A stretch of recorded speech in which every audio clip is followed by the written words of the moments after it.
जन्म कुंडली परामर्श, कुंडली मिलान या किसी भी प्रकार के शुभ मुहूर्त की जानकारी के लिए आप हमारे नंबर पर हमसे संपर्क कर सकते हैं।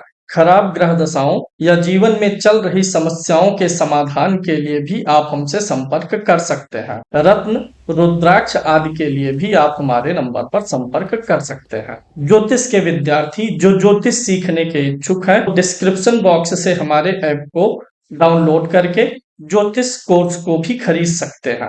पंचम भाव में ही छिपा हुआ है आपके पूर्व जन्मों के पुण्य और पाप, और स्वामी उसके कौन है? सूर्य हैं। पूर्व जन्म के प्रारब्ध से वर्तमान में हम क्या लेकर के आए हैं, यह सब आपको सूर्य महाराज से पता चलेगा। सबसे बड़े पद पर ले जाए, जहां पर आप सबसे बड़ी अथॉरिटी हो उस विभाग के, ये सूर्य महाराज ही करते हैं। श्री गणेशाय नमः। बृहद पराशर होरा शास्त्र के अध्याय 1 में आपको गुणों तत्वों के बारे में बताया गया। आज हम सूर्य ग्रह के बारे में बात करेंगे।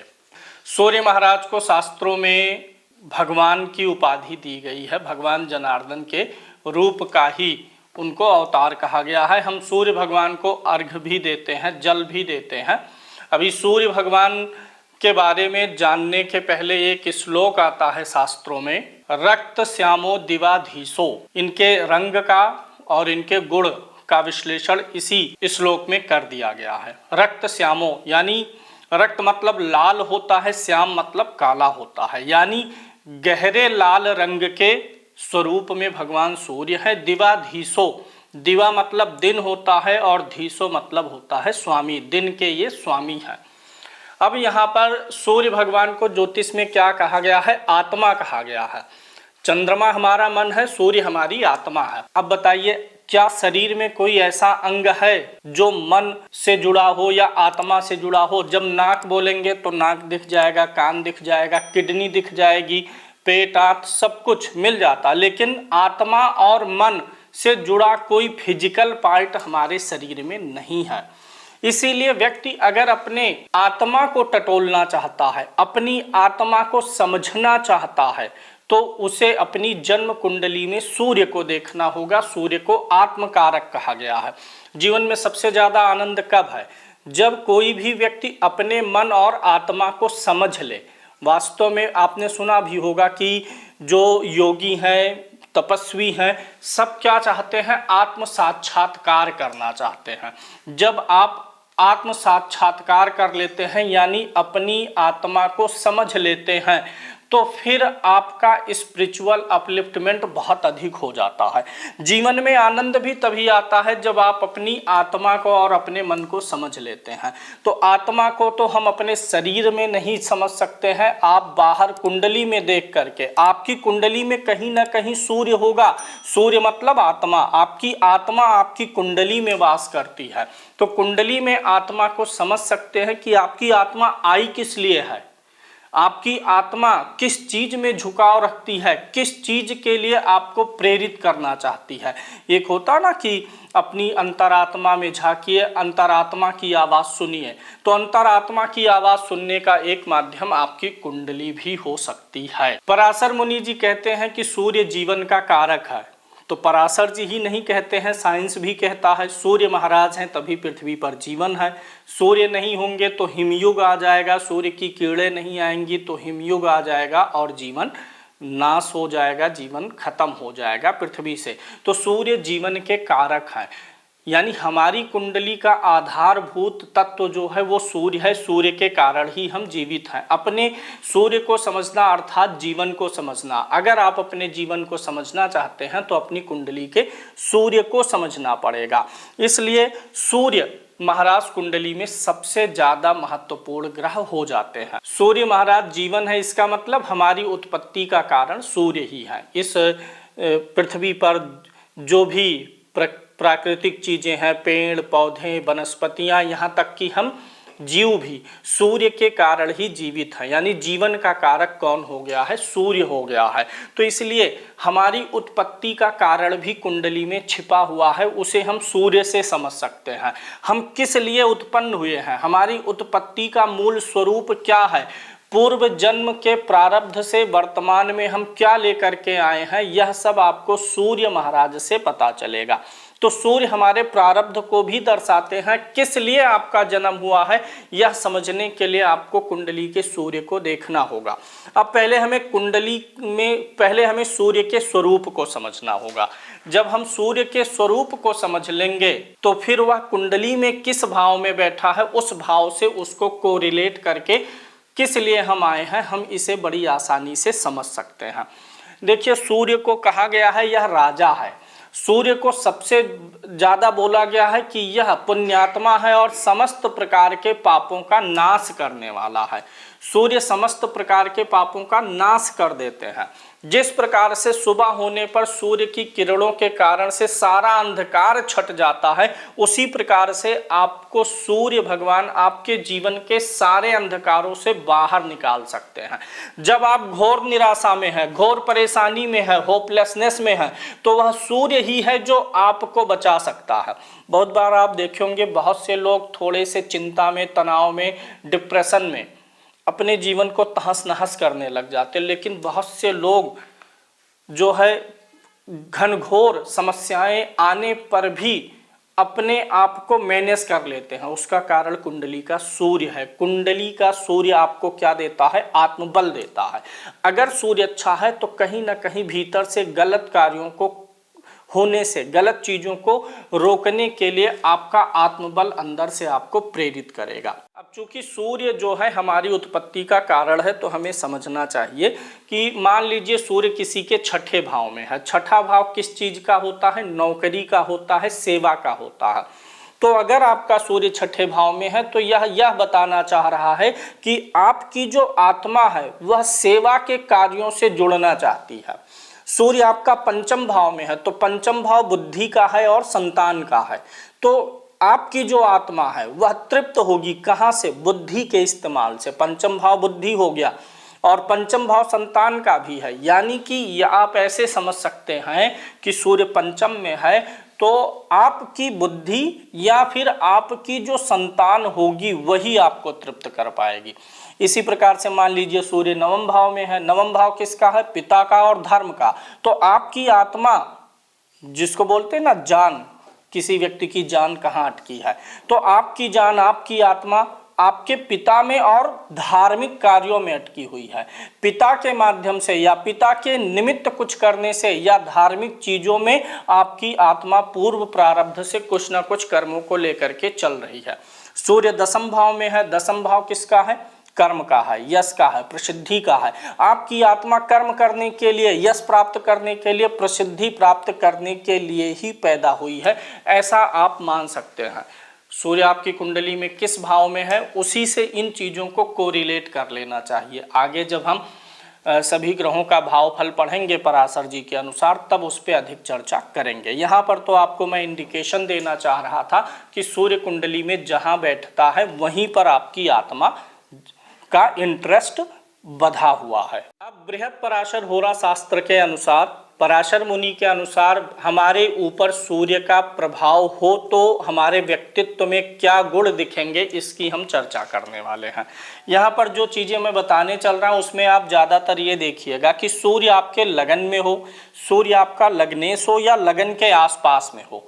लग्न लग्नेश दोनों के आसपास में सूर्य हो, इन पे अपना प्रभाव डाले तो ये सारे गुण जो अभी हम आगे सीखने वाले हैं ये सब व्यक्ति के व्यक्तित्व पे नजर आ जाते हैं। सूर्य को शहद के समान बताया गया है। जब हम सूर्य भगवान का श्लोक पढ़ते हैं, स्तुति पढ़ते हैं, तो उसमें सूर्य भगवान को शहद के समान बताया गया है। शहद का जो रंग होता है वही सूर्य का रंग बताया गया है।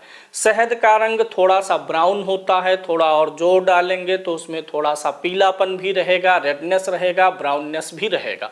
ये जो रंग होता है ना, ये ना तो कोमलता का प्रतीक है ना ही ढीठता का प्रतीक है। सूर्य क्या है? राजा है।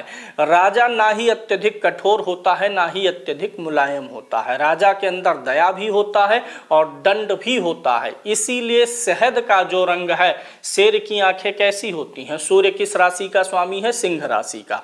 सिंह मतलब क्या होता है? शेर होता है। तो सूर्य का रंग, सूर्य की आंखें शहद के समान बताई गई हैं, क्योंकि शहद का एक रंग जो है यह अपने आप में दिखाता है अनुशासन को, डर को, भय को। सूर्य राजा है तो इसका काम क्या है? डर, भय, अनुशासन, लॉ एंड ऑर्डर मेंटेन करना। इसीलिए सूर्य के रंग को बताया गया है शहद के समान। तो जिस व्यक्ति के आंखों का रंग शहद के समान होगा, यानी कुछ भूरापन लिए हुए होगा, उस व्यक्ति के ऊपर सूर्य का प्रभाव अत्यधिक पड़ रहा है। शहद के समान है तो बालों का रंग भी भूरा देता है सूर्य, लग्न के आसपास हो तो बाल में भूरापन दे देता है। शास्त्र में सूर्य को लंबा चौड़ा ग्रह माना गया है, यानी कि शरीर से बहुत पुष्ट है। ऐसा इसलिए माना गया है क्योंकि सूर्य राजा है और राजा की शरीर जो है इम्प्रेसिव होती है, व्यक्तित्व आकर्षण वाला होता है। जब सूर्य लगन के आसपास हो, लग्नेश पर प्रभाव डालता है, तो व्यक्ति का व्यक्तित्व जो है शारीरिक बनावट भी काफ़ी अच्छी आ जाती है, उसमें मजबूती भी होती है। सूर्य हड्डियों का कारक भी है। सूर्य अच्छा होगा तो आपका व्यक्तित्व काफ़ी अच्छा दिखेगा। बृहद पराशर होरा शास्त्र में सूर्य को पापों से मुक्त करने वाला और पवित्र आचरण करने वाला बताया गया है। किसी की भी कुंडली देख करके आपको जानना है कि इस व्यक्ति का आचरण कैसा है, व्यक्ति अच्छा है कि नहीं है, व्यक्ति न्याय के मार्ग पे चलता है कि अपने पराये के मार्ग पे चलता है, यह सूर्य से पता चल जाएगा। अगर आपकी कुंडली में सूर्य अच्छा है, सूर्य बली हैं, सूर्य अशुभ प्रभावों से मुक्त हैं, तो आप देखेंगे ऐसे व्यक्ति हमेशा सदाचरण पे चलेंगे, यानी ऐसा काम नहीं करना चाहेंगे जिससे दूसरे को बेवजह का कष्ट हो। दूसरा, ऐसे लोग विश्वास पात्र होंगे। जब भी न्याय की बारी आएगी तो अपने पराये और लाभ हानि से ऊपर उठ करके ये निर्णय लेते हैं। दो लोगों में विवाद है, आपके पास मामला आ गया, अब आप अपने पराये का अगर देख करके भेद करके निर्णय ले रहे हैं तो आपका सूर्य आपकी कुंडली में आपको वह क्षमता प्रदान नहीं कर रहा है। सूर्य आत्मा है, यानी आत्म साक्षात्कार यही कराएगा और आत्मा की उन्नति यही देगा। और आत्मा की उन्नति तभी होती है जब व्यक्ति स्वार्थ से, अपने पराये के भेद से, लाभ हानि के भेद से ऊपर उठ करके निर्णय ले सके। आप जज के पद पे बैठ गए, अपने पराये को देख करके निर्णय लेंगे तो यह सही निर्णय थोड़े ही है। यानी सूर्य जिसका अच्छा होगा वह व्यक्ति अच्छाई, बुराई, सत्य और असत्य के मार्ग को देखेगा, इनमें से चुनाव करेगा, ना कि अपना पराया और निहायत स्वार्थ हो करके निर्णय देगा। तो सूर्य कुंडली में अगर किसी का अच्छा है तो आप समझ जाइए कि यह व्यक्ति सही निर्णय लेगा, अच्छाई और बुराई के आधार पर निर्णय लेगा, सत्य और असत्य के आधार पर निर्णय लेगा, ना कि अपने स्वयं के लाभ हानि, स्वयं के अपने पराये के अनुसार निर्णय लेगा। किसी कंपनी में जो बड़े पद पर लोग पहुंचते हैं या सरकारी क्षेत्र में ही देखिए, सूर्य को राजा कहा गया है, सूर्य सरकारी क्षेत्र का कारक भी होता है। तो देखिए सूर्य क्या है, ये भी इसके स्वरूप में बताया गया। सूर्य गर्म ग्रह है, अग्नि तत्व का है, जहां बैठता है वहां गर्मी पैदा करता है। सूर्य सिर का कारक भी होता है, बालों का भी कारक होता है।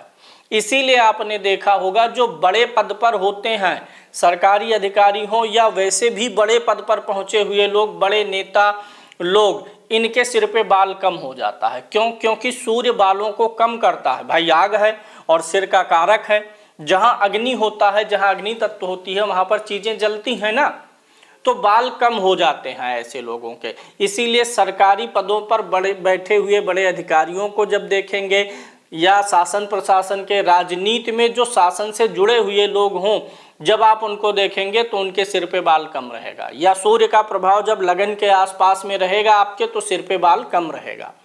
तो सूर्य क्या करता है? सूर्य राजा है, राजकीय विभागों में ले जाता है, और जिनका सूर्य अच्छा होता है, लगन के आसपास होता है, उनके सिर पे बाल कम हो जाते, गंजे होने की संभावना अधिक रहती है। इसीलिए बहुत सारे सरकारी अधिकारी आपको गंजे मिलते हैं, क्योंकि सूर्य उनका प्रभावी होगा। सूर्य प्रभावी है तभी बड़े पद पर पहुंचे हैं। तो अच्छा वाला दिया बड़े पद पर तो प्रभावी है, तो बाल भी कम करने का कारक यही है, तो बाल भी कम यही कर देता है। जिनकी कुंडली में सूर्य अच्छा होगा, सूर्य प्रकाश का कारक है, सूर्य आभा है, तेज है, तो जिनकी कुंडली में सूर्य अच्छा होगा, जब आप ऐसे किसी व्यक्ति की औरा में बैठेंगे तो वो वहाँ पर आपको एक पॉजिटिविटी महसूस होगी। वहाँ पर आपको कुछ भी गलत करने से, कुछ भी इलीगल, सूर्य कानून है, राजा है, कुछ भी इलीगल काम करने से आपके मन में एक थोड़ा सा डर और भय आएगा। जिसका भी सूर्य मजबूत है, ऐसे व्यक्ति की औरा में बैठने से ही आपकी समस्याएं समाप्त हो सकती है। यानी अगर आपको किसी से मार्गदर्शन लेना है, कोई गाइड लेना है, कुंडली में जिसका सूर्य अच्छा हो, उसकी ऑरा अच्छी है, उससे मार्गदर्शन लेंगे तो आपको सही तरीके से मार्गदर्शन मिलेगा, क्योंकि सूर्य सही और गलत का निर्णय करने में सक्षम है, सच्चाई और गलत मार्ग में अंतर करने में सक्षम है। इसलिए वह आपकी समस्याओं का मूल कारण समझ करके आपको मार्गदर्शन भी दे सकता है।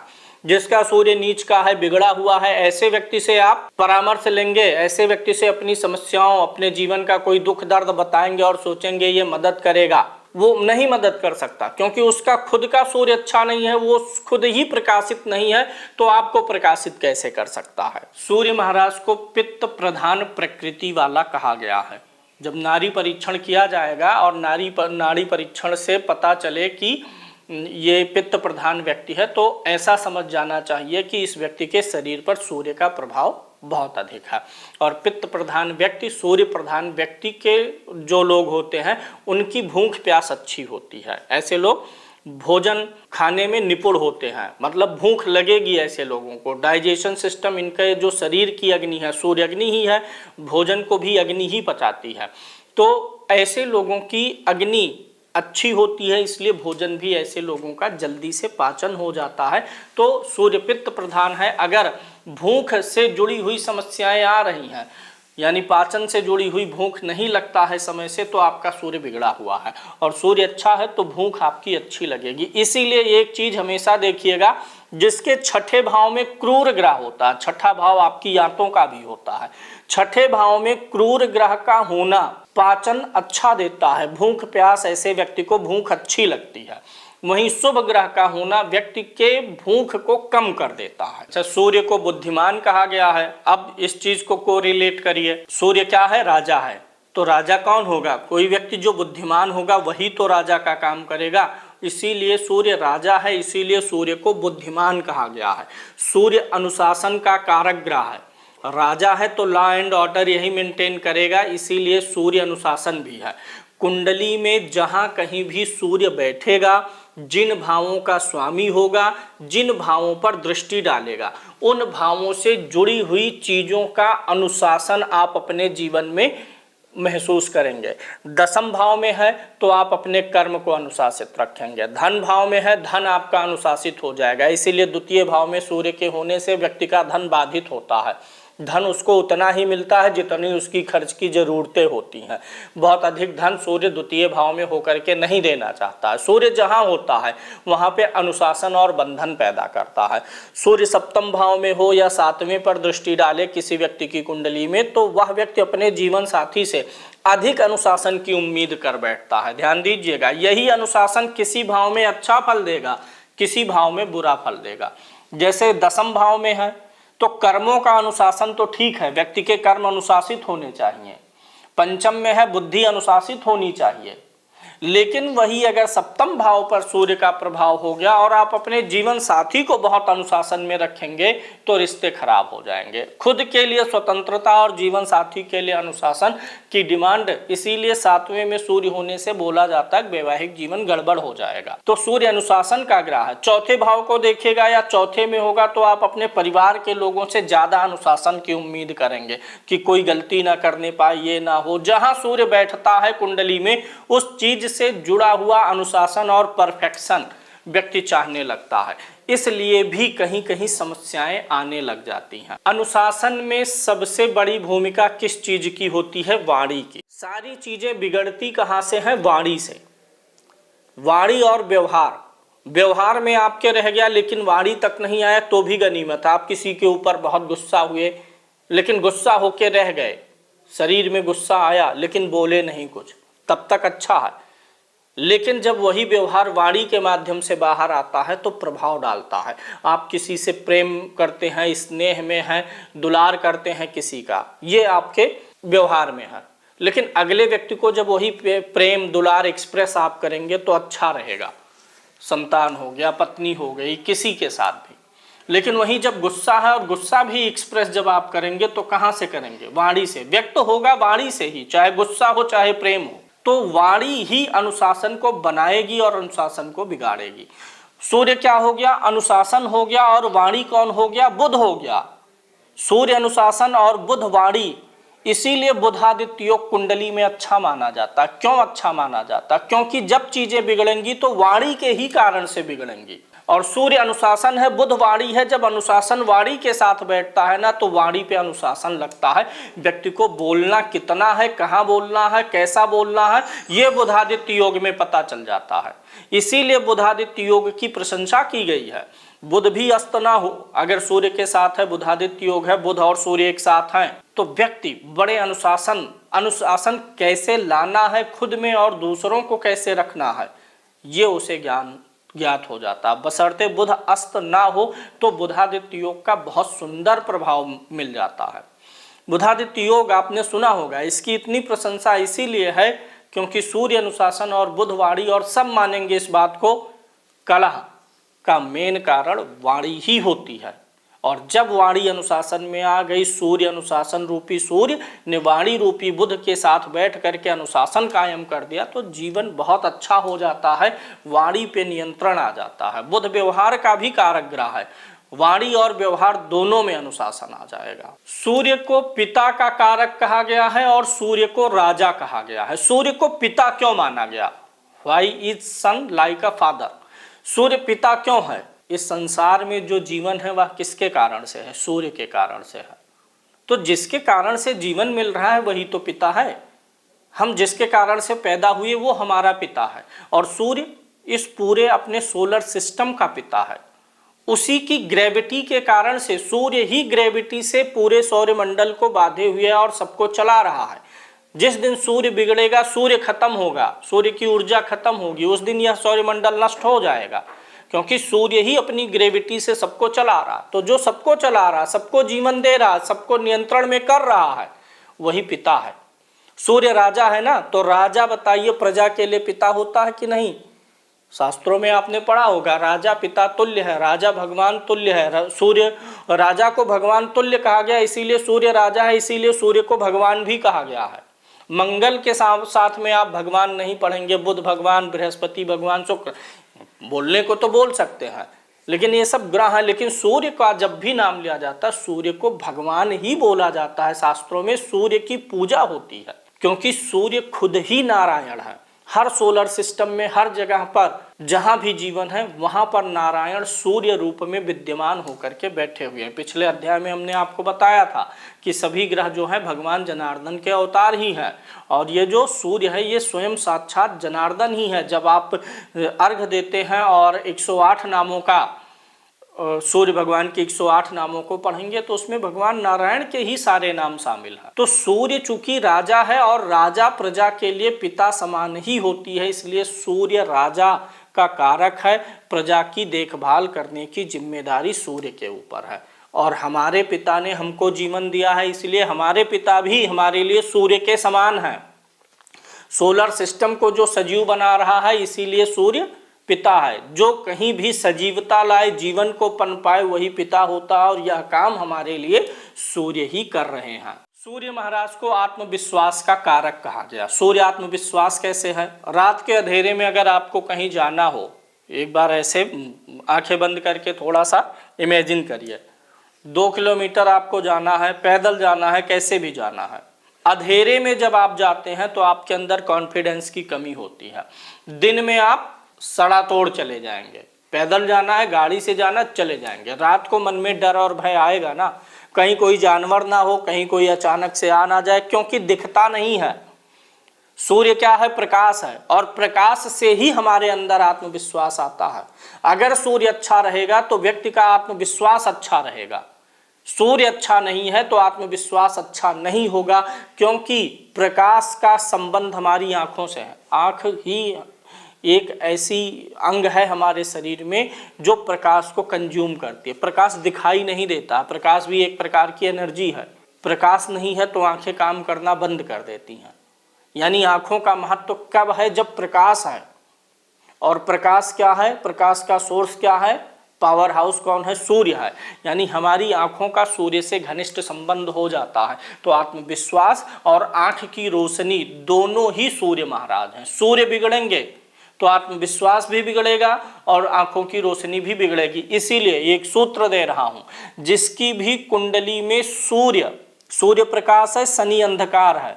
जिसकी भी कुंडली में सूर्य पर शनि का प्रभाव होगा, यानी शनि सूर्य को देखे या सूर्य शनि दोनों एक साथ हो जाए, तो उनको यह फल जरूर मिलेगा कि उनके सिर और आंखों में दिक्कत रहेगी, पिता से मतभेद रहेगा, आत्मविश्वास उनका स्थिर नहीं रहेगा।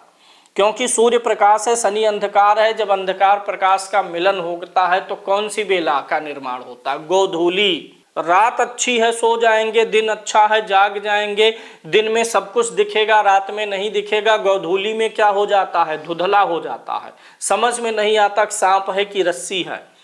गोधूली जो है, सूर्य शनि का मिलन उसी प्रकार से है, ना आपके जीवन में दिन है ना रात है, वो गोधूली की बेला है, धुंधलापन है। तो इसीलिए सूर्य शनि की युति या सूर्य पर शनि का प्रभाव भी अच्छा नहीं माना जाता है। जिनकी कुंडली में शनि नीच राशि में होगा, मेष राशि कौन सी है? सिर की राशि है। जिनकी कुंडली में शनि मेष राशि में हो, उनको आंखों की दिक्कत या सिर की दिक्कत होगी। जिनकी कुंडली में शनि सूर्य को देखे या शनि सूर्य साथ में हो, सिर की दिक्कत, आंखों की दिक्कत, कोलेस्ट्रॉल ट्राइग्लिसराइड बढ़ने की दिक्कत आपको दिखेगी। इसलिए सूर्य बड़ा महत्वपूर्ण हो जाता है कि कुंडली में स्वस्थ रहे।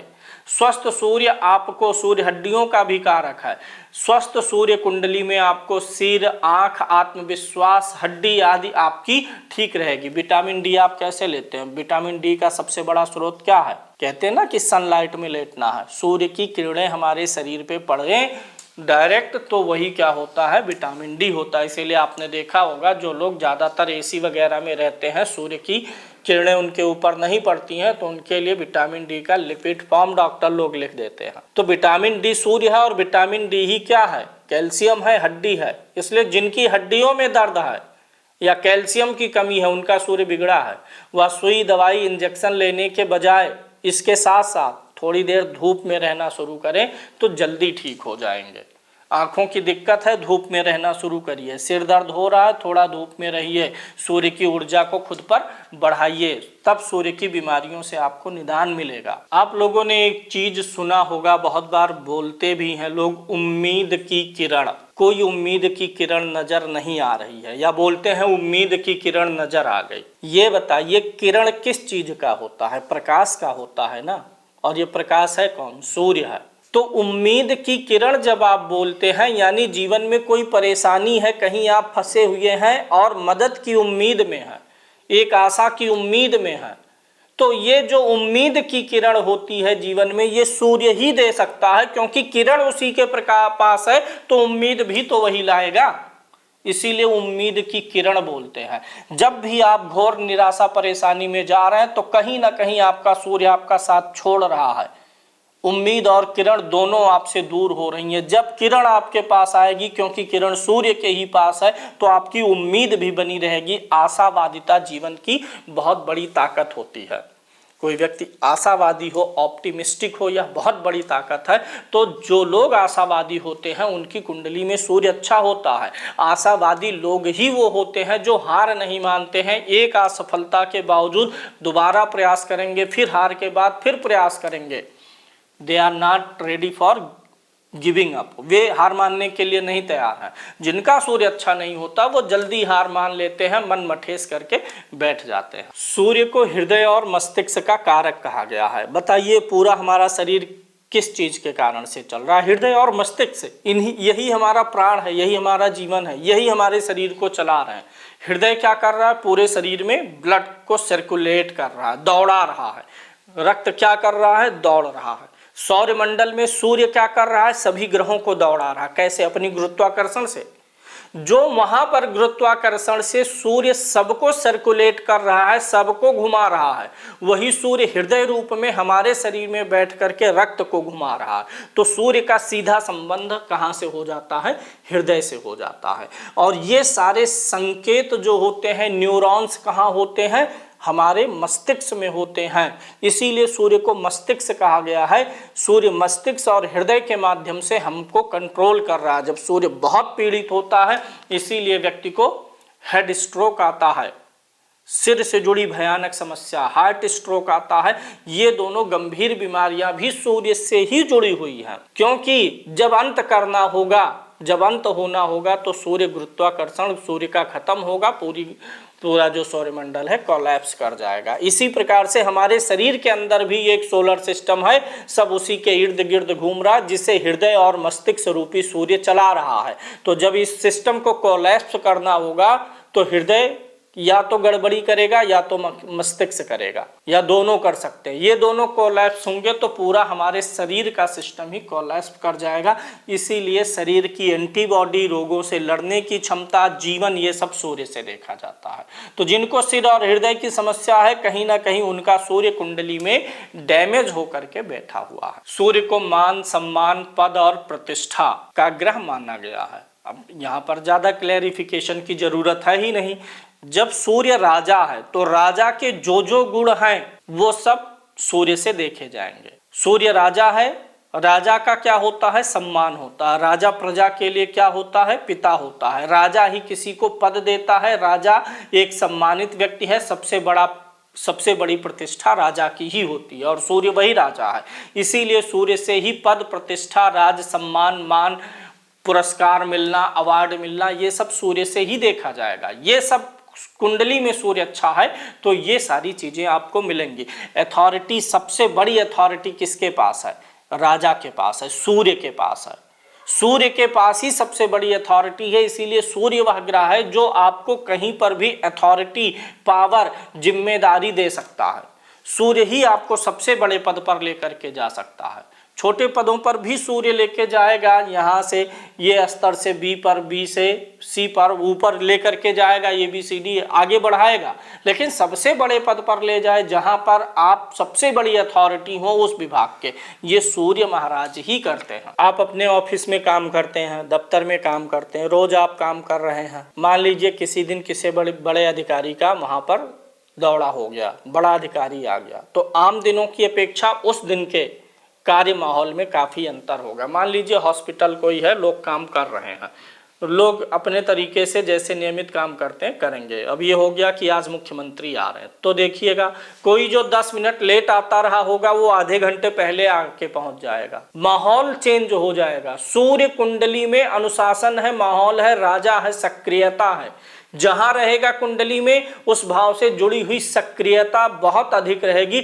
उसी भाव पर आप सबसे ज्यादा फोकस करेंगे। वही भाव, उसी भाव से जुड़ी हुई चीजें आपके जीवन में बहुत अच्छी चल सकती हैं या बहुत बुरी भी चल सकती हैं। सूर्य के साथ ग्रह जाकर के अस्त हो जाता है। सूर्य के साथ कोई ग्रह अस्त क्यों होगा? लॉजिक समझिएगा। एक तो यह है कि सूर्य में ज्यादा तेज है, प्रकाश है। सूर्य जितना प्रकाश किसी में नहीं है। तो बड़े प्रकाश पुंज के पास में जब कोई छोटा प्रकाश पुंज जाएगा, बड़ी चमकदार चीज के सामने कोई छोटी चमकदार चीज पड़ जाएगी उसके बगल में, तो उसका प्रकाश फीका पड़ ही जाएगा। एक तो ये है। दूसरा, इस परिप्रेक्ष्य में समझिए, सूर्य जो है सबसे बड़ी अथॉरिटी है, सबसे ज्यादा पावर उसके हाथ में है, राजा है।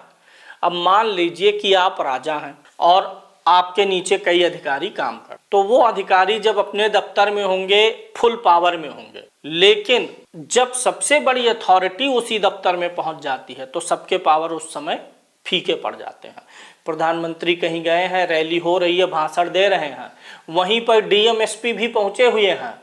डीएम एसपी अपने ऑफिस में जिले में सबसे बड़े हैं, लेकिन जब प्रधानमंत्री के साथ हैं तो प्रधानमंत्री के कार का दरवाजा भी खोलते हैं।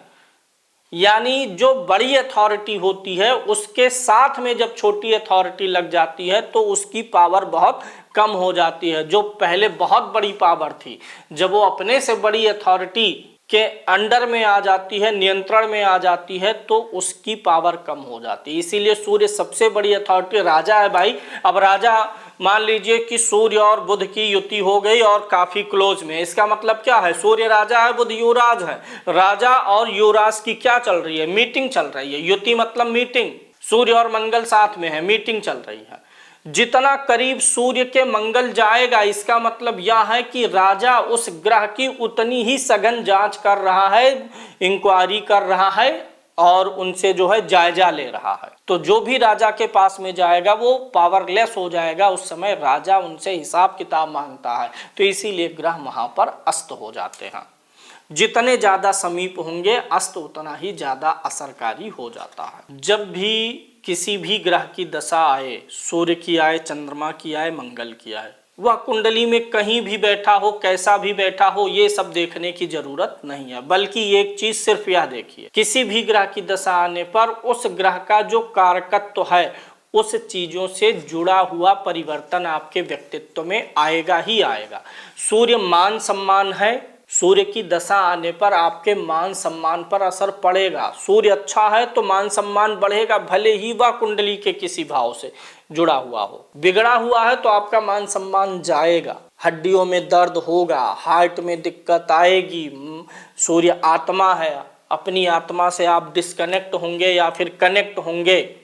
चंद्रमा मन है, चंद्रमा की दशा आने पर वह कुंडली में कहीं भी हो, कैसा भी हो, मानसिक रूप से आपके अंदर, आपके मन में, आपके विचारों में परिवर्तन आएंगे ही आएंगे। बुधवाणी है, ज्योतिष है, ज्ञान है, बुध की दशा आने पर इन सारी चीजों में परिवर्तन आना ही आना है। इस प्रकार से जब सूर्य की दशा आएगी तो जो सूर्य के कारकत्व हैं, सत्य, निष्ठा, ईमानदारी, स्वयं को जानना, आत्म साक्षात्कार करना, मान सम्मान, यश, प्रसिद्धि, पिता, सिर, हृदय, मस्तिष्क, आंख, आंख की रोशनी, इन सारे चीजों पे असर आना ही आना है। वो पॉजिटिव भी हो सकता है, निगेटिव भी हो सकता है। हर बार जरूरी है कि आपको अवार्ड ही मिलेगा, हो सकता है कभी डिमोशन भी हो जाए सूर्य की दशा आने पर। ये सूर्य कुंडली में कैसा है, अच्छा है कि पीड़ित है, इस पे निर्भर करेगा। सूर्य पीड़ित है तो सूर्य के कारकत्व तो सूर्य की दशा में पीड़ित होंगे। नीच भंग से भी इसका कोई लेना देना नहीं। नीच भंग किसी ग्रह का होता है तो वह जिस भाव के स्वामी के रूप में बैठा हुआ है, उस भाव के स्वामी के रूप में नीच भंग होगा। भाग्य का स्वामी होकर नीच भंग सूर्य का हुआ तो भाग्य आपका साथ दे देगा, लेकिन जो सूर्य के कारकत्व हैं वो नहीं मेंटेन होते नीच भंग होने पर। नीच भंग होने पर भाव, नीच भंग इसका नाम नहीं, इसका पूरा नाम है नीच भंग राजयोग।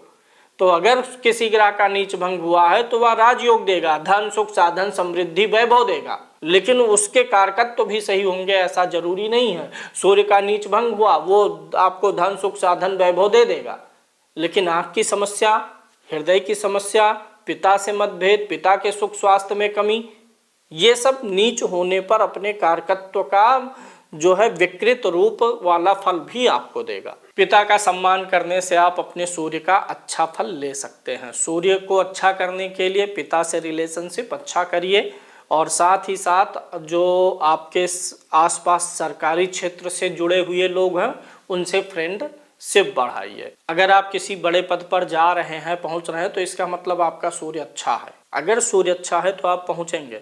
सूर्य खराब होगा तो बीच में पद से वापस भी कर देगा, डिमोशन भी हो जाएगा, आक्षेप आरोप भी लग जाएगा। लेकिन अगर सूर्य अच्छा है और आप बड़े पद पर जा रहे हैं तो आप एक चीज देखेंगे, ऐसे लोग अपने पिता के प्रति विशेष झुकाव रखते हैं, क्योंकि वह बड़ा पद और पिता दोनों एक ही ग्रह सूर्य से देखा जाता है।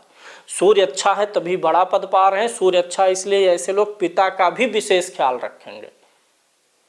तो जिनका सूर्य अच्छा होता है वो सिर्फ पद ही नहीं पाते हैं, बल्कि अपने पिता का भी ख्याल रखते हैं, उनका भी सम्मान कर लेते हैं। कुंडली में सूर्य सही स्थिति में हो, सही भाव में हो, बल में कमी आ रही हो, डिग्री उसके बहुत कम ज़्यादा हो रहे हो, तो बल बढ़ाने के लिए सूर्य का रत्न माणिक्य पहना जा सकता है। सूर्य जो है सारे संस्थाओं का स्वामी होता है। सूर्य मतलब सरकार, सारे संस्थाएं सरकार के अधीन होती है। तो मंदिर का कारक कौन है? सूर्य है। स्कूल वगैरह इन सारे चीज़ों का कारक कौन है? सूर्य है। सूर्य मंदिर है, बृहस्पति उस मंदिर के अंदर बैठा हुआ पुजारी है। मंदिर जो ढांचा है, स्ट्रक्चर है, उसका स्वामी तो सूर्य ही होगा, राजा ही स्वामी होगा। स्कूल का स्वामी सूर्य होगा, बृहस्पति उसके अंदर जो अध्ययन अध्यापन, कापी किताब है, टीचर हैं, प्रिंसिपल हैं, ये सब हो जाएगा बृहस्पति। तो सूर्य को अच्छा रखने के लिए आपको मंदिर में, स्कूलों में अपना कंट्रीब्यूशन कुछ ना कुछ देना चाहिए। सूर्य क्या करता है? अंधेरे का नाश करता है। अंधेरे का संबंध किस चीज से होता है? अज्ञानता से। आपके जीवन में अज्ञानता का नाश सूर्य ही करेगा। आप सफल कब होते हैं? जब अज्ञानता का नाश होता है। भाई आप बीमार हैं, कोई भी व्यक्ति बीमार है, दवाई करा रहे हैं, नहीं ठीक हो रहा है, यानी कि अज्ञानता छिपी हुई है, डॉक्टर बीमारी को नहीं पकड़ पा रहा है, यही तो अज्ञानता है। बीमारी पकड़ में आ जाएगी तो इलाज सही हो जाएगा। तो कहीं किसी भी प्रकार की कुछ गड़बड़ी अगर होती है तो कहीं ना कहीं उसके पीछे किसी ना किसी प्रकार का अंधकार या अज्ञानता छिपी हुई है। वो जो अज्ञानता है वो क्लियर हो जाए तो वही अज्ञानता ज्ञान में बदल जाती है। तो सूर्य अज्ञानता का नाश करने वाला है। जीवन में आपके समस्याएं आएंगी, हर इंसान के जीवन में समस्याएं आएंगी, अंधकार आएगा, निराशा आएगी। सूर्य इन सारी चीजों का नाशक है। कुंडली में सूर्य अच्छा होगा तो जब जब आप अज्ञानता के अंधकार में फंसेंगे तब तब सूर्य आपको ज्ञान का मार्ग प्रशस्त करके, प्रकाश की किरण दे करके आपको उस अंधकार से, उस अज्ञानता से बाहर ला करके जीवन में सदमार्ग जरूर दिखा देगा। जिनकी कुंडली में सूर्य अच्छा होगा ऐसे लोग हमेशा अपना रास्ता बना लेते हैं। किसी भी मुसीबत में छोड़िए, हर मुसीबत में ये रास्ता निकालने में सक्षम है। सूर्य अच्छा नहीं है तो मुसीबत में फंस करके आत्मसमर्पण कर देते। उनको लगता है कि रास्ता ही नहीं है, इतना ज्यादा लड़ा ही नहीं जा सकता, मार्ग निकलना ही मुश्किल है। सूर्य पश्चाताप का कारक ग्रह है। क्यों? क्योंकि सूर्य ही ज्ञान देता है। जब हम कोई भी चीज गलत करते हैं, पाप मार्ग पर जाते हैं, तो सूर्य ही वह ग्रह है जो हमें ज्ञान देगा कि ये हमने गलत किया है। जब हमें ज्ञात होगा, पता चलेगा कि हमने अपराध किया है, गलती किया, तभी तो पश्चाताप करेंगे। आपको आभास ही नहीं है कि आप दूसरों का घर फूंकते चल रहे हैं और यह पाप कर्म है। तो जब पाप कर्म आपको आभास ही नहीं है तो पश्चाताप कहाँ से करेंगे? गलती आपने की है कोई और ये चीज गलत है, ये सही है, ये ज्ञान आपको सूर्य ही देंगे। और जब तक आपको सही और गलत, न्याय और अन्याय का अंतर नहीं मालूम होता है, तब तक आप कुछ भी गलत करते हैं तो आपके मन में पश्चाताप नहीं आता है। और पश्चाताप नहीं आता है तो यहीं से आपके पाप कर्मों की वृद्धि होती है। पश्चाताप ही पाप कर्म को काटता है। तो जब आपके मन में आता है, आपको इस चीज का ज्ञान होता है कि ये चीज गलत है, पाप कर्म है, तभी आप पश्चाताप करेंगे। और जब ज्ञान आ जाएगा कि ये चीज गलत है तो आप उस मार्ग पर जाने से बचेंगे। सूर्य हमारी आत्मा है। बहुत बार आपने सुना होगा कि ये बहुत पुण्यात्मा व्यक्ति हैं। तो सूर्य ही अच्छा होगा तो आपको पुण्यात्मा बनाएगा। सूर्य ही आपको महान आत्मा, पुण्यात्मा बना सकता है। सूर्य अच्छा होगा तो आप महान आत्मा बनेंगे, पुण्यात्मा बनेंगे। अन्यथा समाज में आपका नाम जो है एक दुष्ट आत्मा के रूप में भी स्थापित हो सकता है। सूर्य को पाप नाशक कहा गया है। पापों का नाश कौन कर सकता है? शास्त्रों में कहा गया, भगवान श्री कृष्ण कहते हैं अर्जुन से, मेरी शरण में आ जा, मैं तेरे सारे पापों को नाश कर दूंगा, नष्ट कर दूंगा। और वही पाप नाशक सूर्य को कहा गया है कि सूर्य ही सभी पापों का नाश करने वाले हैं। सूर्य ही सभी प्रकार के अंधकार का नाश करते हैं, अज्ञानता का नाश करते हैं। जहां अंधकार का नाश होगा, अज्ञानता का नाश होगा, वहीं पापों का भी नाश हो जाएगा। सूर्य को पाप नाशक कहा गया है, अर्थात सूर्य ही भगवान नारायण हैं। सूर्य कुंडली में अच्छा है तो नारायण की कृपा आपके ऊपर है, सीधे सीधे मान लीजिए।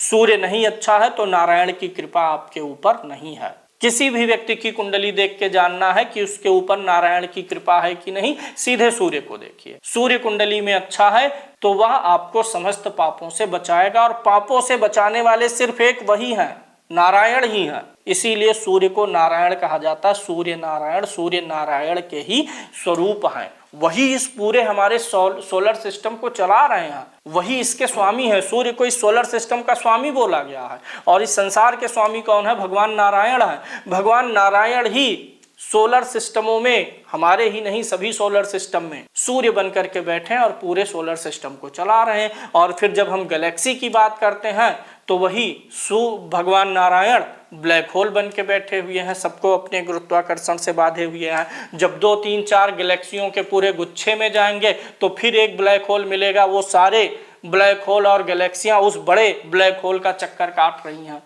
यानी चलाने वाला नारायण ही है। जो चला रहा है वही विनाश कर सकता है, और जो चला सकता है, विनाश कर सकता है, वही समस्त पापों से मुक्त कर सकता है। इसीलिए भगवान सूर्य नारायण के स्वरूप हैं, वही आपको पापों से मुक्त करेंगे। तो सूर्य अच्छा है कि नहीं है, उस आधार पे आप जजमेंट कर सकते हैं कि भगवान की कृपा आपके ऊपर कितनी है। क्योंकि सूर्य मंदिर है, देवता है, और बृहस्पति वहां पर तो पुजारी हैं, पूजा पाठ की पद्धति है, मंत्र हैं, वेद हैं। तो इस प्रकार से आप निर्णय सूर्य के आधार पर अपनी आत्मा को जानने के लिए कर सकते हैं। सूर्य कुंडली में जिस भाव में होगा, जिस भाव को देखेगा, वहां अनुशासन भी रखेगा। उस भाव से जुड़े हुए पाप कर्मों को होने से रोकेगा। जब आप काल पुरुष की कुंडली देखते हैं, सूर्य की राशि कहाँ पड़ती है? पंचम भाव में। काल पुरुष की कुंडली मतलब मेष लगन की कुंडली। पांचवें भाव में कौन सी राशि पड़ेगी? सूर्य की राशि पड़ेगी, यानी सूर्य स्वामी होंगे। पांचवा भाव किस चीज का होता है? पूर्व जन्म के पुण्य और पापों का। अब बताइए, हिसाब लगा लीजिए। पूर्व जन्म के पुण्य और पाप जो है, पूर्व जन्म मतलब ये नहीं कि पिछला, पिछले से पिछला, जो हम पीछे कई जन्मों से लेकर के चल रहे हैं, वो सब क्या है? पंचम भाव है। और वहां का स्वामी कौन है? सूर्य है। इसीलिए सूर्य हमें हमारे कर्मों का फल देता है। पंचम भाव में ही छिपा हुआ है आपके पूर्व जन्मों के पुण्य और पाप, और स्वामी उसके कौन है? सूर्य है। इसीलिए सूर्य नारायण ही है। नारायण ही हमें सूर्य रूप में बैठ करके हमारे पिछले जन्मों के पाप और पुण्य का हिसाब करते हैं। सूर्य इसीलिए पंचम भाव का स्वामी है। काल पुरुष की कुंडली में अच्छा है तो पिछले जन्मों के पुण्य कार्य अच्छे हैं, सूर्य बुरा है तो पिछले जन्मों में आपके दुष्ट कार्य ज्यादा रहे हैं, जो आगे चल के प्रारब्ध में भोगने पड़ेंगे। इसी जन्म में ही भोगने पड़ेंगे ऐसा नहीं है आगे, क्योंकि यह जीवन सतत चलता रहेगा। कुछ नष्ट नहीं होता है इस ब्रह्मांड में, कुछ भी नष्ट नहीं होता है, सब चीजें हमेशा स्थिर ही रहेंगी। ऊर्जा का रूपांतरण होगा।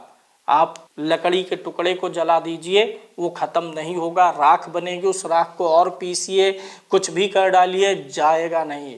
We can only change the form of energy, नष्ट नहीं कर सकते। ऐसे ही आत्मा इतनी सूक्ष्म तत्व है।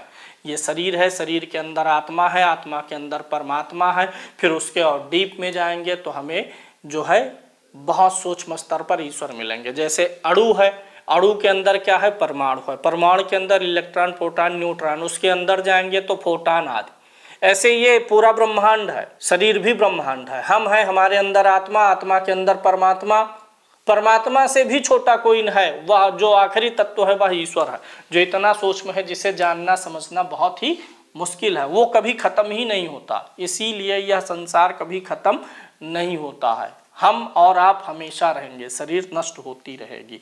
तो ये पाप और पुण्य का सिलसिला चलता रहेगा जब तक हम जन्म लेते रहेंगे, क्योंकि आत्मा कर्म के बंधन में बंधती है जन्म लेकर के, तो उस पे पाप पुण्य, अच्छे और बुरे कर्मों का रूल लागू हो जाता है। सूर्य पापों से मुक्त करने वाला है, इसीलिए सूर्य धर्म त्रिकोण में ज्यादा अच्छा माना जाता है। धर्म त्रिकोण कौन कौन से हैं? लगन, पंचम, नवम, मेष राशि, सिंह राशि और धनु राशि, ये धर्म त्रिकोण की राशियां होती हैं। तो इसीलिए सूर्य चूंकि पापों से मुक्त करता है, इसीलिए धर्म त्रिकोण की राशियों में या धर्म त्रिकोण के भावों में सूर्य बहुत अच्छा फल देता है।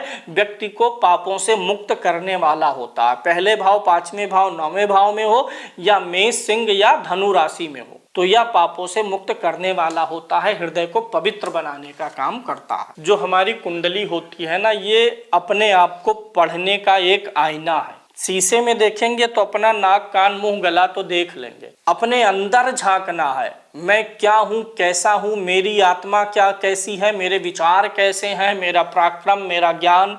ज्ञान दिखेगा। ज्ञान का कारक कौन है? बृहस्पति। बुद्धि का कारक कौन है? बुध। क्या आप इसे शरीर में देख पाएंगे? शीशे के सामने खड़े होकर के देखिए कितने किलो की बुद्धि है आपकी, नहीं देख सकते ना। कुंडली है वह आईना जहां से आप अपना पूरा मूल्यांकन कर सकते हैं, कुंडली में झांक करके। चंद्रमा के माध्यम से अपने मन को देख लीजिए, सूर्य के माध्यम से अपनी आत्मा में झांक लीजिए, बुध के माध्यम से अपनी बुद्धि को, बृहस्पति के माध्यम से अपने विवेक और ज्ञान को, मंगल के माध्यम से अपने पराक्रम को झांक लीजिए कि पॉजिटिव है कि नेगेटिव है। इसी प्रकार से सूर्य को झांक करके आप अपने जीवन के पाप और पुण्य कर्मों को देख सकते हैं। आप अपनी आत्मा को जान सकते हैं, किसी की भी कुंडली देख करके उसकी आत्मा को आप जान सकते हैं। जब आप कुंडली देखते हैं तो जब आप किसी व्यक्ति की आत्मा को जान और समझ पाएंगे कि कैसी आत्मा है, ये जो सामने व्यक्ति हमारे बैठा हुआ है ये किस प्रकार की आत्मा का व्यक्ति है, तभी तो आप उसे सही मार्गदर्शन दे पाएंगे। इसलिए सूर्य का अच्छा होना जरूरी है एक अच्छे ज्योतिषी के लिए, तभी वह सामने वाले की आत्मा को पढ़ पाएगा, उसमें झांक पाएगा और तभी सही मार्गदर्शन दे पाएंगे। इसलिए कुंडली में सूर्य का अच्छा होना एक अच्छे ज्योतिषी के लिए भी जरूरी हो जाता है। सूर्य राजा है और मंगल सेनापति है, और राजा और सेनापति दोनों को अनुशासन बनाना होता है, युद्ध करना होता है, इसीलिए इनको क्षत्रिय ग्रह कहा गया है। तो सूर्य भी क्षत्रिय ग्रह है और क्षत्रिय के अंदर काम करने की क्षमता अधिक हो जाती है। इसीलिए सूर्य अगर कुंडली में बिगड़ा है तो आदित्य हृदय स्तोत्र का पाठ करने से सूर्य पे बहुत अच्छा असर पड़ता है। जिनका सूर्य गड़बड़ हो वो आदित्य हृदय स्तोत्र का पाठ जरूर करें। छठा भाव काम, क्रोध, लोभ, मोह, मद, मत्सर, अविद्या, रोग, ऋण, शत्रु यानी माया का भरमार छठे भाव में है और सूर्य क्या है, पापनाशक है। इसीलिए सूर्य का छठे भाव में होना आपको सभी प्रकार की अविद्याओं से मुक्त कर सकता है। काम, क्रोध, लोभ, मोह, मद, मत्सर, अविद्या इन सारी चीजों से ऊपर उठा सकता है। वहीं छठे भाव में अगर ये बिगड़ जाएगा तो इन्हीं चीजों में आपको फंसा के पीस डालेगा और अच्छा हो जाएगा तो इन सारी चीजों से ऊपर भी निकाल देगा।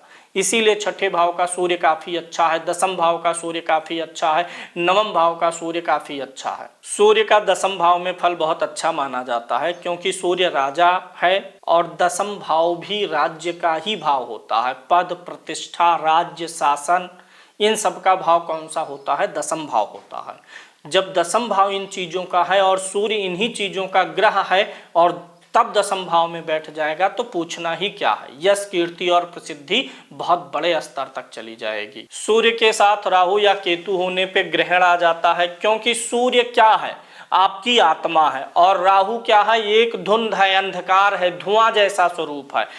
राहु परछाई है, वास्तविक स्वरूप कुछ नहीं है। तो जो अज्ञानता है, जो भ्रम है, राहु भ्रम का कारक है, अज्ञानता का कारक है, मिसअंडरस्टैंडिंग का कारक है। तो जो मिसअंडरस्टैंडिंग है, अज्ञानता है, भ्रम है, इसकी कोई फिजिकल बॉडी नहीं होती, इसीलिए राहु की कोई फिजिकल बॉडी नहीं है। तो जब सूर्य और राहु का ग्रहण होता है तो व्यक्ति के स्वयं, व्यक्ति के ज्ञान और व्यक्ति की आत्मा के बीच में एक राहु रूपी यानी भ्रम रूपी पर्दा आ जाता है। सूर्य ग्रहण होने पर व्यक्ति अपनी क्षमताओं को पहचान ही नहीं पाता है, आपका कनेक्शन आपकी आत्मा से नहीं हो पाता क्योंकि बीच में राहु रूपी, धुआं रूपी, भ्रम रूपी, मिसअंडरस्टैंडिंग रूपी एक पर्दा आ जाता है। तो सूर्य ग्रहण इसीलिए नुकसान कर देता है क्योंकि जब सूर्य और राहु या सूर्य केतु एक साथ होते हैं तो व्यक्ति अपनी आत्मा को जान नहीं पाता, उसके क्लोज नहीं जा पाता है। बुद्धि और आत्मा का मिलन बहुत अच्छे ढंग से नहीं हो पाता है, इसीलिए ग्रहण दोष बुरा माना जाता है। ऐसे में ये जो पर्दा रूपी राहु है उसे कमजोर करना चाहिए उसकी वस्तुओं का दान करके। ठीक इसी प्रकार से जब सूर्य के साथ गुरु होता है तो यह सबसे अच्छी युति होती है क्योंकि सूर्य राजा भी है, सूर्य हमारी आत्मा है, हमारा आत्मविश्वास है और गुरु ज्ञान है, गुरु विवेक है। जब राजा को ज्ञान और विवेक का साथ मिले, आत्मा को ज्ञान और विवेक का साथ मिले तो इससे बढ़िया क्या हो सकता है। तो सूर्य गुरु की युति सबसे अच्छी है, वहीं सूर्य राहु की युति सबसे बुरी युति में से एक मानी जाती है। अगर आपकी कुंडली में सूर्य ग्रह पीड़ित हो रहा है तो सूर्य ग्रह को आपको समझने की जरूरत है, उससे जुड़े हुए रेमेडीज करने की जरूरत है।